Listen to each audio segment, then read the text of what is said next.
All right, here with Jason Cunliffe, Mattel team captain. Man, bringing 20 plus years of soccer experience to your new job, newly appointed U17 boys national team coach. First off, was this something that you had your eye on throughout your playing career, that one day that you wanted to be a national team coach for the GFA program? I think, yeah, definitely in terms of my development, I'm not going to be able to play forever as much as I'd like to, right? And I've already started coaching, and I definitely looked at trying to give back at the best time possible. And with timing being a big thing, this just worked out for me in terms of with my family and what's going on with us now. And I think it's a good time for myself to get involved a little bit more with the program in that coaching capacity. So yeah, it's definitely something I've had my eye on for a while. Yeah, and with your coaching experience, you've coached at the youth level. How does that transition to the U17 boys national team? Yeah, I've coached FD before, high school kids. I've coached, like you said, the club level here. But I've also always, in terms of on the field, I'm always kind of coaching in that regard when I'm playing. Um, but no, the transition's good.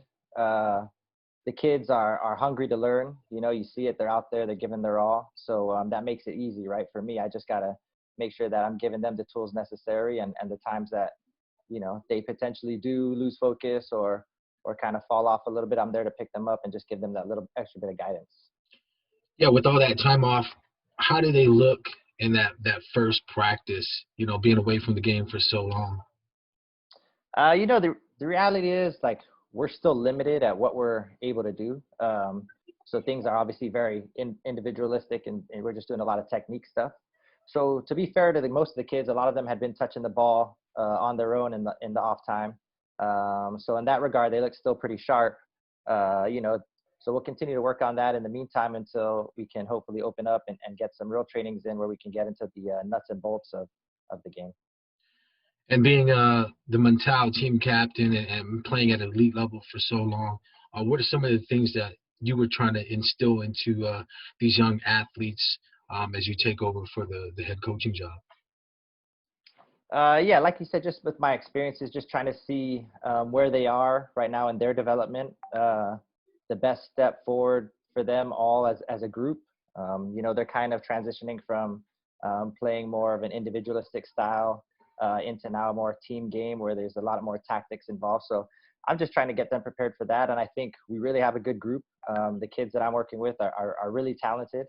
And yeah, I'm looking forward to giving them that kind of information and those tools so that they can, when they're on the field, make the decisions that I can't do for them, right? We train so that when we do step on the field and it's time to play, that they have all the knowledge already and the job is done in training. So, I'm looking forward to it. Again, who knows when we're going to play per se, but we'll prepare in the meantime.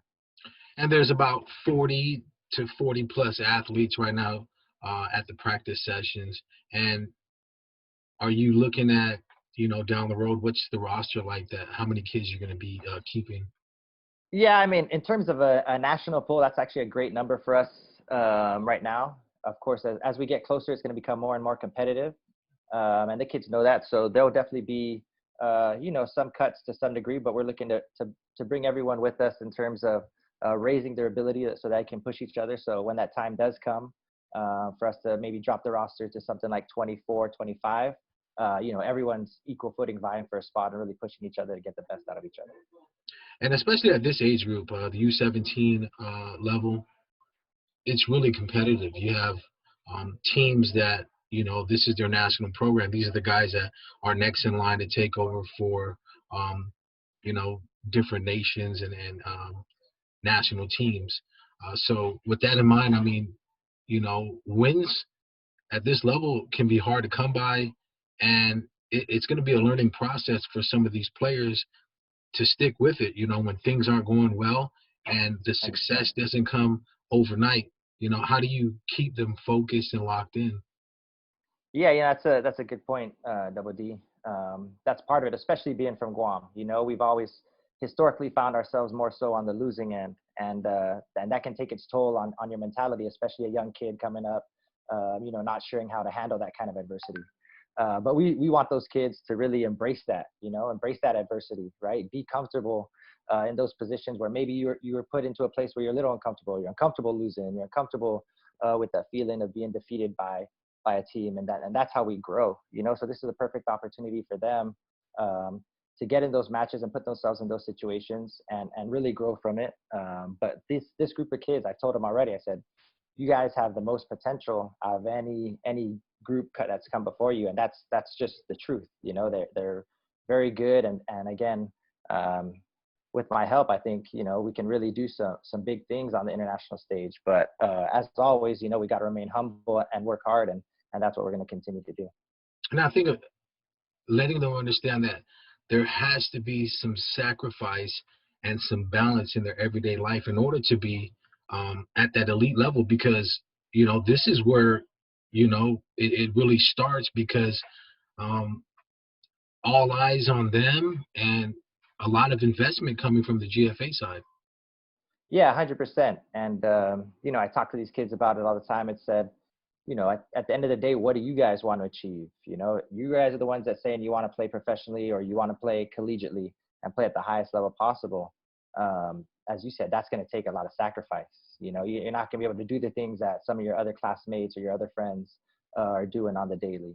And if you really want it, it's up to you to put it in, and we'll be here to support you. And like you said, GFA has done a great job of supporting these kids and giving them these opportunities. And now we're really, really improving, I think, on the coaching side and giving them, again, those tools where, hey, they can go out and compete with the best of them.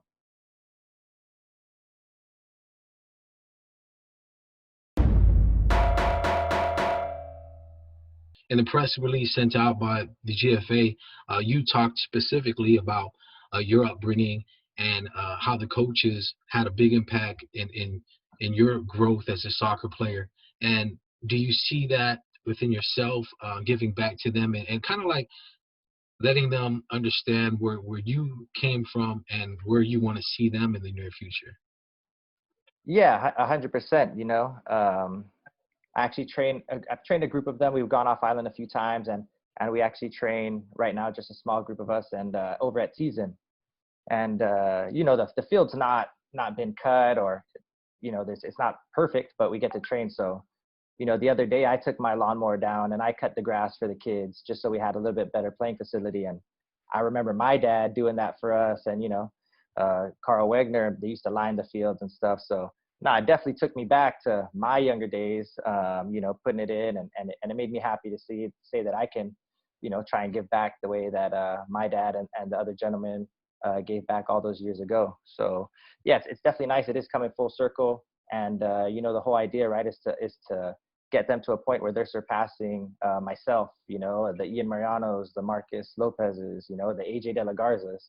I definitely believe we have those types of players that can go on and have great professional careers if they can stick through the adversity and stay with it. As you said, those moments where they have plenty of reasons to quit, but if they want it bad enough and they want to push through, we'll help them to achieve those goals. And I'm definitely looking forward to it.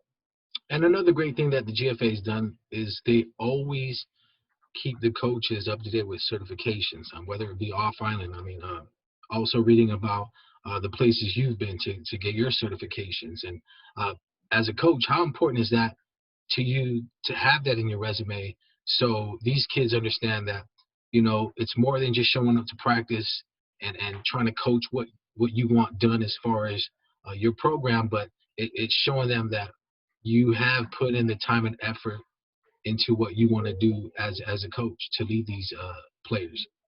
Yeah, 100%. Having playing experience definitely helps, but just because you have playing experience doesn't mean you're going to be a great coach, right? Or you're going to be able to communicate what you really want these kids or other players, if you go to adult ages, to do. So coaching in itself is an art, and that goes across all sports. So yeah, it's definitely been a big part of it for me, is continuing my education in that regard and trying to challenge myself, so that I can be prepared when I did get this opportunity. So I hope the kids do appreciate it, that the game's always growing, the game's always changing, so the coaches have to stay up to date with that. And that's the reality of it nowadays. You can't rest on your laurels. on either side of the ball, whether you're coaching or playing. So I hope they appreciate that I'm trying to continue to grow, and GFA is really doing a good job of allowing our coaches to go on and get further education so that we can change as well as while the game changes throughout the world. And what's the atmosphere like with the guys showing up for practice? How's the mood been? I'm sure they're happy to be back on the pitch, but what's the conversation been like with the players showing up? Yeah, I think just like us, they're hungry to get out and train. Like it's nice to touch the ball, it's nice to see everybody, but again, with the social distance rules in effect, it's not quite the same. So we're trying to continue to be mindful of everybody's safety. That's first and foremost. And while we continue to go on our path and trust Gov Guam that they're going to give us the right notifications when we can continue to open up, et cetera, the kids are definitely excited, but yeah, they're chomping at the bit. They want to get out and train and really get into it. And I'm excited as well, just so we can get into a little bit more of the details of the game. Yeah, and GFA during the time they've been on shutdown, they really focused on cleaning the facility, making sure that the facility was always ready to go once that word was sent out that, okay, well, let's open our doors to our players again. And, it says a lot from the GFA to make sure that they were literally the first sports organization to open their doors. Yeah, no, I'm very happy with the way the administration has handled it. It's been tough on everybody, but yeah, they've by far done a great job in terms of preparation and making sure, as you said, that as soon as they could be open. And the procedure now, it's very detailed, obviously, as it should be. And yeah, credit to them. They've done a great job in allowing us to move forward in our training. And is there anything in specific that you as a coach or the GFA continues to tell the players that come to the facility to make sure that they stay safe and they're able to come back for training sessions and keep everyone safe that does use the facility? Yeah, safety is first and foremost with everything that we're doing throughout the procedures, so that with continuing reminders to, even when you're away from the facility, to wash your hands, practice social distancing, wear your mask when you go out in public. So I think, of course, with the age group of kids that we have, most are 11, 12, 13, some 14, right? So of course parents are very concerned as well, whether you have your grandparents in the family who might be more at risk. So I think everyone's done a great job of being very safe, not just within the facility, but away from the facility. And it's nice that we can continue to move forward because we know that they're being safe and doing all the things we need to do to get past this COVID-19 issue. And let's talk about instilling that pride and the culture when it comes to representing Guam as a national team player. I mean, every time we see you guys out there, um, you know, as a team, as one unit with the flags and everybody cheering on, you've been there firsthand, that experience of how it feels. And, how important is that to, pass that on to the younger generation? Yeah, 100%. That's a big thing, right? It is the pride in putting on the jersey. When you do get selected, it's an honor to represent Guam, our island, our people, our culture. So that's something that we constantly talk about. We try to create our own culture and environment within the organization, so things like that are very cherished and respected. So yeah, I'm excited for the kids. I've taken a couple of them to Thailand. They've gone to Saipan and Philippines and played against international competition, but not yet wearing the flag and with the actual national team jersey. So for them, I think that'll be a big moment. I think all of them are prepared for it and understand how lucky they are, and honored they should be to be able to have that opportunity to represent our island. And yeah, we'll continue to push that into their mentalities. And so, when I'm long and gone, that'll still be a mainstay within our program. Are you guys implementing some of the Mattel stuff as far as strength and conditioning? I know the systems you guys wore to check your heart rate and your productivity. Yeah, we actually just hired a high performance coach, Pavel, Russian, has a volleyball background, very intelligent guy, knows what he's doing. And so he's right now doing the whole screening process in terms of the athletes, what they could be missing or in some of their movement patterns, if there's some kind of issues that they need to correct, and then just maintaining, fitness and safety. In terms of the tools available to them, none of them are yet using the GPS or the heart rate monitors. But once we narrow down the field to a smaller number, I'm sure that'll be implemented again once we're back to normal training sessions. Has there been any talks of, when things do clear up, what's the first competition for the U17 squad? We were supposed to have a Marianas Cup competition against Saipan, against NMI. That was hoping to be this year. Whether or not we can get that in remains to be seen. So hopefully in the near future, we'll get something before the end of the calendar year. But if not, we're looking something early next year. All right. Well, hey, man, appreciate the time, and look forward to seeing you out there on the pitch. My pleasure, WD. Thanks, brother. All right. More news right after this.